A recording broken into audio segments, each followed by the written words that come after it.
Mengejutkan, hari ini ada 3 berita terbaru dan terupdate tentang Ferdy Sambo dan Brigadir Yosua. Silahkan simak baik-baik. Inilah berita yang pertama. Panglima harus ambil alih. Penasehat ahli Kapolri, polisi terancam dibubarkan jika Ferdy Sambo divonis bebas. Penasehat ahli Kapolri Muradi mengatakan, bisa jadi institusi kepolisian dibubarkan jika Ferdy Sambo divonis bebas dalam persidangan kasus pembunuhan Brigadir J. Peristiwa pembubaran institut kepolisian yang pernah terjadi di Guatemala saat para petinggi polisi tak bisa lagi dipercaya. Kalau sampai akhirnya bebas secara hukum, orang rasa keadilan tercerabut. Saya kira akan menjadi seperti Guatemala, kata Muradi di acara Back to BDM di Kompas TV. Muradi menceritakan, di Guatemala, institusi kepolisian terpaksa dibubarkan dan dibentuk kesatuan baru. Semua tingkat kolonel atau komisaris besar diberhentikan dan pemerintah Guatemala membuat pimpinan baru yang dianggap bersih dan bisa dipercaya. Di sana, polisinya dibubarkan, kemudian akhirnya dibuat kesatuan baru. Semua kolonel ke atas diberhentikan dan diangkat pemimpin baru, dan kemudian jadi isu menarik. Karena pada akhirnya memotong 2 generasi itu menjadi keniscayaan, papar Muradi. Itulah sebabnya polisi harus serius menangani kasus Ferdy Sambo, karena dengan keseriusan Polri, kepercayaan publik bisa dikembalikan. Kedua ini kasus Sambo kan, pertanggungjawaban beliau Kapolri ke Presiden. Ini maaf, seperti melempar kotoran ke Presiden kalau sampai yang dikatakan Ferdy Sambo bebas dari hukuman muncul, imbuh Muradi. Karena menurutnya, saya semua terang benderang. Semua sudah bicara, tinggal kemudian bagaimana prosesnya, pungkas dia. Berita kedua, Ferdy Sambo bisa lolos jeratan hukum pembunuhan karena hal yang tak disangka-sangka ini.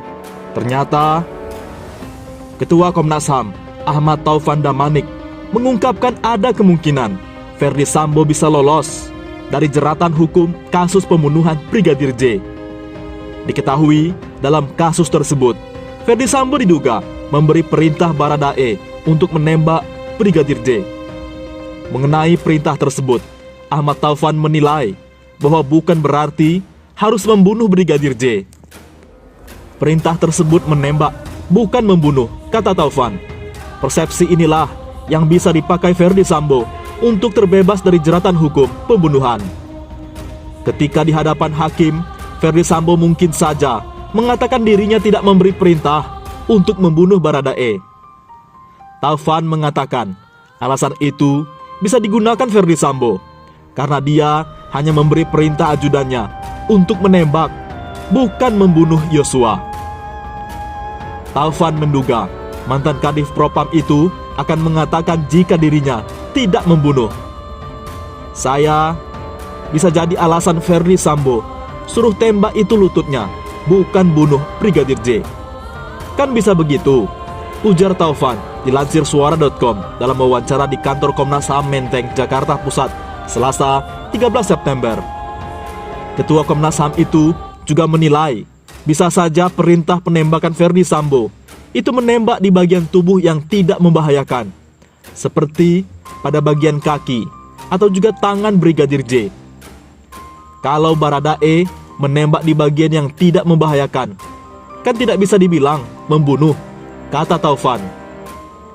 Misalnya di bagian jari, itu kan tak bisa disebut membunuh karena jari, ucap Taufan.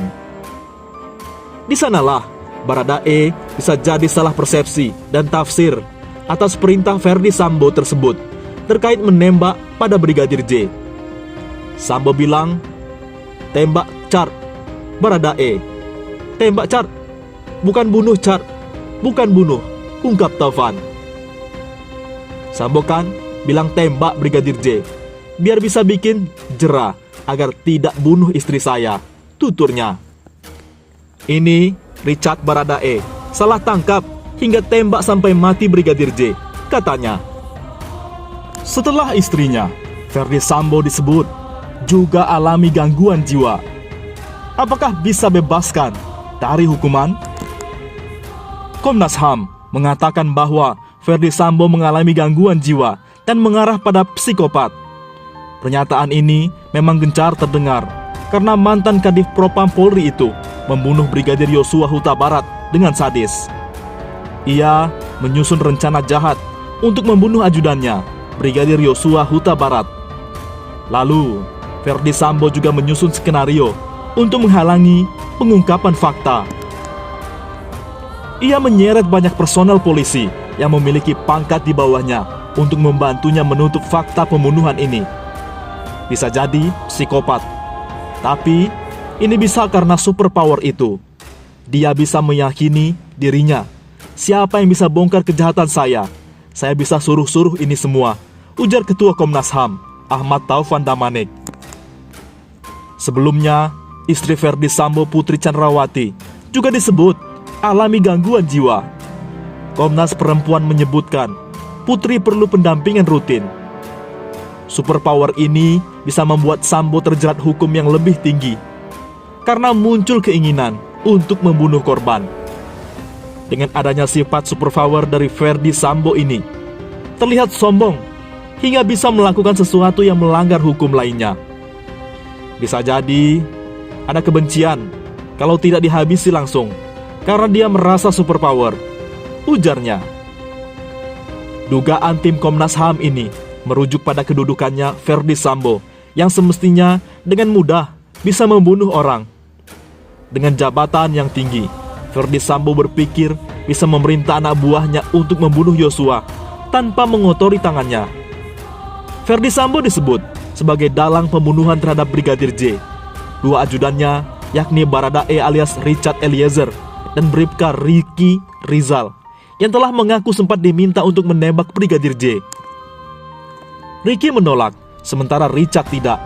Richard bahkan menyatakan bahwa Sambo ikut menembak 2 tembakan ke arah kepala Yosua pada saat eksekusi yang terjadi di Kompleks Polri Duren 3 Jakarta Selatan pada 8 Juli 2022 tersebut. Oleh karenanya, alasan gangguan jiwa tak bisa bebaskan Ferdi Sambo dari hukuman. Ahli psikologi forensik Reza Indragiri Amril menegaskan, Ferdi Sambo tidak akan bisa serta-merta memanfaatkan pasal 44 KUHP meski dugaan memiliki masalah kejiwaan. Mengutip bunyi pasal 44 KUHP, orang yang melakukan sesuatu perbuatan, sedangkan pada saat melakukan perbuatan, orang tersebut menderita sakit, berubah akalnya atau gila, maka perbuatan tersebut tidak dapat dimintakan pertanggungjawaban kepadanya dan orang tersebut tidak dapat dihukum. Masalah kejiwaan pada diri FS mungkin saja, tapi bukan masalah kejiwaan yang membuat FS bisa memanfaatkannya. Layanan pasal 44 KUHP itu, kata Reza Indragiri Amril kepada Kompas TV Kamis 15 September. Menanggapi pernyataan Ketua Komisi Hak Asasi Manusia Ahmad Taufan Damanik yang mengungkapkan bahwa diduga Ferdi Sambo mempunyai masalah kejiwaan hingga melakukan pembunuhan kepada Nofriansah Yosua Huta Barat alias Brigadir J. Apalagi kalau masalah kejiwaan yang dimaksud adalah psikopat atau gangguan kepribadian antisosial seperti kata Komnas HAM, maka tepatlah FS disebut sebagai kriminal dengan klasifikasi sangat berbahaya. Sebab kata Reza Indragiri, psikopat memiliki kepribadian Machiavellianisme yang diistilahkan sebagai dark triad yang mampu manipulatif, pengeksploitasi, dan penuh tipu muslihat. Kriminal-kriminal semacam itu sepatutnya dimasukkan ke penjara dengan level keamanan super maksimum, ujar Reza Indragiri Amril. Petugas penjaga jangan staf biasa, harus staf yang juga cerdas, berintegritas, dan punya jam terbang tinggi, melayani. Napi berdark triad. Sisi lain, Reza menganggap pernyataan Komnas HAM yang menduga Ferdi Sambo mengalami masalah kejiwaan bisa kontraproduktif. Pasalnya, sambung Reza, riset mutakhir menunjukkan bahwa psikopat bukan berakar sebatas pada dimensi perilaku ataupun kepribadian, tapi pada adanya bagian otak yang memang berbeda dari orang-orang non-psikopat. Bagian otak itu tanpa direkayasa tidak bereaksi ketika diperlihatkan gambar atau tayangan kejam. Jadi, dengan kondisi otak dari sananya yang memang sudah seperti itu, mereka memang tuna perasaan, ucapnya. Karena menjadi psikopat ternyata bisa dipahami sebagai sesuatu yang terkodratkan. Kondisi psikopat malah bisa dipakai sebagai salah satu bahan pembelaan diri. Lantas, Reza Indragiri dikonfirmasi bagaimana dengan gangguan kepribadian antisosial di kalangan personel polisi. Menurutnya, khusus pada polisi tersebut, diketahui bahwa psikopat terbentuk dari subkultur menyimpang di dalam organisasi kepolisian itu sendiri, serta mudahnya personel melakukan penyimpangan, misconduct, tanpa dikenai sanksi.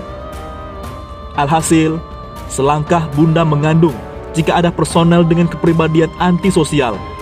Nah, ini juga menjadi bahan untuk pembelaan diri, katanya. Bahwa FS mengacu pernyataan Komnas HAM sebagai orang yang jangan-jangan berkepribadian psikopat hanyalah individu dengan kejiwaan yang terganggu, yang terciptakan dari kantornya sendiri, termasuk ulah kantor yang terlanjur memberikan dia kekuasaan seluas-luasnya